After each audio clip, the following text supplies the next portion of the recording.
Perkenalkan, kami dari kelompok 3. Pada mata kuliah Birokrasi dan Governasi kelas Negara A tahun 2024. Saya Nadia. Saya Malaya. Saya Syamil. Hari ini kami akan membahas forum konsultasi publik dalam perencanaan RPJMN tahun 2025 sampai tahun 2029. Yang berkaitan dengan SAP 9, partisipasi publik.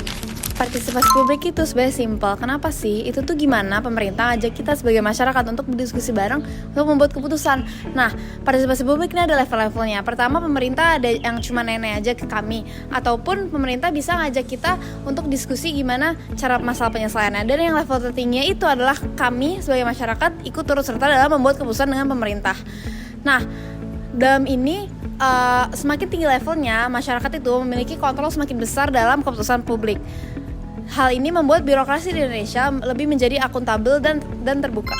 Nah, forum konsultasi publik RPJMN 2005 sampai 2009 dari Bappenas ini bisa dibilang contoh nyata dari praktik teori-teori tersebut. Nah, pemerintah ini bukan cuma presentasi mengenai pembangunan 5 tahun ke depan, tapi juga membuka ruang masukan untuk masyarakat memberi ide, kritik, saran melalui kanal aspirasi online atau juga lewat forum. Nah, kalau ini benar digunain dengan baik, hal ini tuh bisa membuat keputusan tuh menjadi lebih nyambung dengan realitas yang ada di lapangan. Kepercayaan pemerintah juga bisa naik dan rencana pembangunan nasional kerasa sebagai proyek bersama antara pemerintah dan warganya. Halo teman-teman, selama perkuliahan kita sering dengar kata-kata good governance. Tapi sebenarnya kuncinya apa sih? Kuncinya ada di partisipasi publik. Menurut Holzer dan Shrester, partisipasi publik adalah proses anggota masyarakat yang tidak memiliki jabatan atau posisi di pemerintahan untuk berbagi kekuasaan bersama pejabat publik dalam membuat keputusan dan mengambil tindakan yang berkaitan dengan kehidupan masyarakat. Creighton pada tahun 2005 menjelaskan bahwa partisipasi publik merupakan proses kontinum dengan 4 rangkaian utama. Yang pertama, memberikan informasi pada masyarakat. Yang kedua, mendengarkan masyarakat. Yang ketiga, terlibat pada pemecahan masalah. Dan yang keempat, menghasilkan kesepakatan.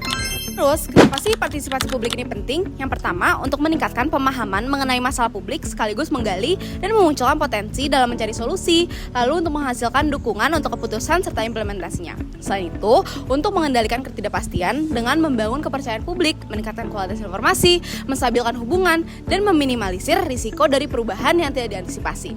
Terakhir, untuk menciptakan dan mempertahankan kapasitas adaptif untuk pemecahan masalah. Bayangkan, kita sedang merancang untuk peta jalan Indonesia 5 tahun ke depan. Itulah fungsi RPJMN 2025 hingga 2029 sebagai dokumen yang terencana untuk pembangunan nasional yang akan menentukan kemana anggaran akan diarahkan, sektor mana yang diprioritaskan, serta akan menentukan kelompok mana yang harus lebih diperhatikan. Disinilah Kementerian PPN atau Bappenas menggelar forum konsultasi publik RPJMN 2025 hingga 2029. Di kasus Forum Konsultasi Publik RPJMN 2025-2029, kita bisa lihat bahwa partisipasi masyarakat bukan hanya sekedar sebagai pelengkap, tetapi menjadi fondasi penting dari good governance.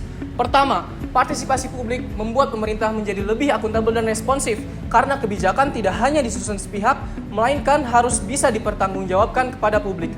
Kedua, partisipasi masyarakat meningkatkan efektivitas dan keberlanjutan kebijakan. Sebab masukan dari masyarakat membantu pemerintah untuk mengenali masalah sejak tahap perencanaan dan membangun dukungan saat implementasinya. Kemudian yang ketiga, partisipasi masyarakat memberi ruang bagi kelompok marginal untuk mempengaruhi arah pembangunan sehingga kebijakan tidak bias pada kelompok tertentu dan lebih berkeadilan.